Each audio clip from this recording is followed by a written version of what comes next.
Utaonekana ukishafanikiwa, hatutaona kile ulichopitia, hatutaona magumu unayopitia, hatutaona makovu ulionayo katika roho yako. Huyu unayemuona alisalitiwa na watu wengi, lakini hakukata tamaa. Familia yake iliyokuwa inamlea ilimkataa. Mpenzi wake akamsaliti kwa rafiki yake wa karibu. Rafiki kipenzi akafariki, huku yeye akiwa katika wakati mgumu sana. Timu aliyotegemea ingempa maisha haikumpa nafasi ya kucheza, badala yake ikamtoa kwa mkopo. Lakini hii haikuwa sababu ya yeye kutotimiza ndoto zake. Nileteni viungo wenu bora, niwaleteni Kevin De Bruyne mmoja. Kevin De Bruyne ni miongoni mwa wachezaji wa soka wenye vipaji vya pekee, lakini safari yake ya mafanikio haikuwa rahisi. Ilikumbana na changamoto nyingi za kihisia, ikiwemo kukataliwa na vilabu, watu, hata familia yake kwa wakati fulani. Wazazi wa Kevin De Bruyne hawakumlea nyumbani kwao kwa muda wote kutokana na muktadha wa maisha yao na mazingira ya soka. Kevin alizaliwa kwenye jiji la Drogen karibu na eneo la Ghent, Ubelgiji, lakini alihamia maeneo tofauti kutokana na kazi ya baba yake De Bruyne aliyefanya kazi katika sekta ya mafuta. Familia yao ililazimika kuishi maeneo mbalimbali, jambo lililomfanya De Bruyne kukaa sehemu tofauti. Katika umri mdogo, De Bruyne alipelekwa kwenye familia ya kulea ili aweze kuendelea kupata mafunzo ya soka, kwa sababu ni jambo alilokuwa analipenda. Hii ilikuwa ni sehemu ya mpango wa kuhakikisha anapata mafunzo ya soka kwa karibu na kituo cha mafunzo ya soka cha Genk.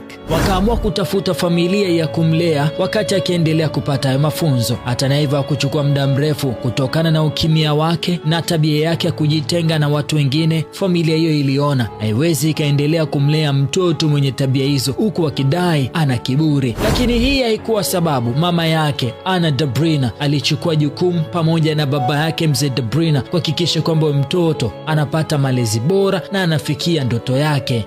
Kwa nguvu za baba na jitihada za mama kuendelea kupigania kijana wao aliyekataliwa na familia fulani, akiwa anaendelea kutumikia kwenye kikosi cha Genk, kijana huyo akageuka lulu mara baada ya kikosi cha Chelsea kuona kile kilichopo ndani yake, na mwaka 2012 Chelsea wakamsajili. Haikuwa rahisi kuaminiwa kwenye kikosi hiko, kwa sababu kulikuwa na wachezaji wengi waliokuwa wazuri ambao tayari Jose Felix Mourinho alikuwa anawaamini kwa kiasi kikubwa